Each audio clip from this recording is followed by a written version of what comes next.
할렐루야. 그렇게 해서 성령을 우리에게 주신 이유는 무엇입니까?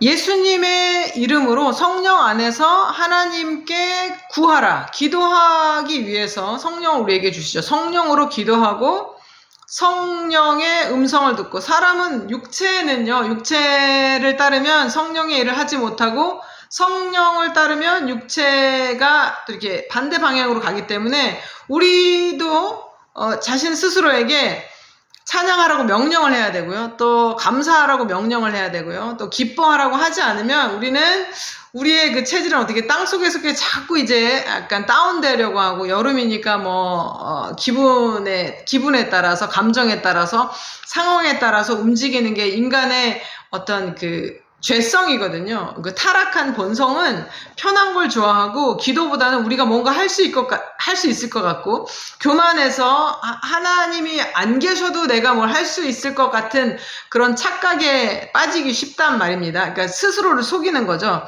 그러나 예수님의 이름으로 성령 안에서 구할 때는 참으로 우리 안에 영적인 기쁨이 충만하고, 그것을 위해서 예수님께서 가시면서 성령을 우리에게 주시죠. 그러니까 반드시 성령 하나님과 동행해야 되고, 그것을 통해서 우리는 무엇을 누리냐면요, 영생을 이 땅에서 누리는데, 그 영생은 무엇이냐? 영생은 참 하나님, 유일하신 참 하나님을 아는 것. 누굴 알아야 됩니까? 우리가 무엇을 알아야 됩니까? 유일하신 참 하나님이 한 분이시고 그가 보내신 예수 그리스도를 아는 것. 그것이 영생이라는 거죠. 성령을 통해서 우리는 영원한 생명을 이 땅에서 살 수 있다는 것입니다. 그리하여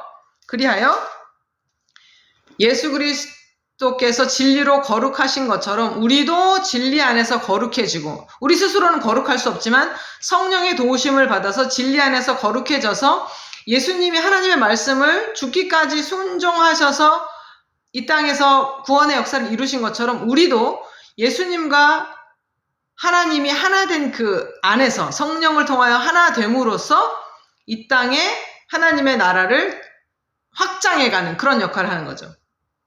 하나님의 나라가 임하시면. 왜냐하면은 영적 고지를 우리가 예를 들어서 승리했다고 치면, 이 상태에서 계속 이 상태를 유지하려면 공격해 오는 어떤 악의 세력에 대해서 반격하지 않으면 그 자리를 지킬 수가 없죠. 즉, 청소를 하고 또 하고 밥을 먹고 또 먹는 것처럼 계속해서 이 싸움을, 이 영적 고지를 만약에 우리가 선점했다고 치면, 이겼다고 치면, 사단이 우리를 속이지 못하게 우리가 하나님의 나라를 이렇게 이제 요새를 갖고 왔다고 치면, 이 요새를 유지하고 성장하고 발전시켜서 그 하나님의 온전한 통치가 이 땅에서 이루어지기 위해서는 계속적인 어떤 싸움이 있다는 거죠. 싸움이 있기 때문에 우리는 성령 안에서 기도해야 하는 것입니다. 말씀 안에서 예수 그리스도께서 보내신 성령 안에서 하나님의 능력으로 한 주간도 승리하시기 바랍니다. 할렐루야.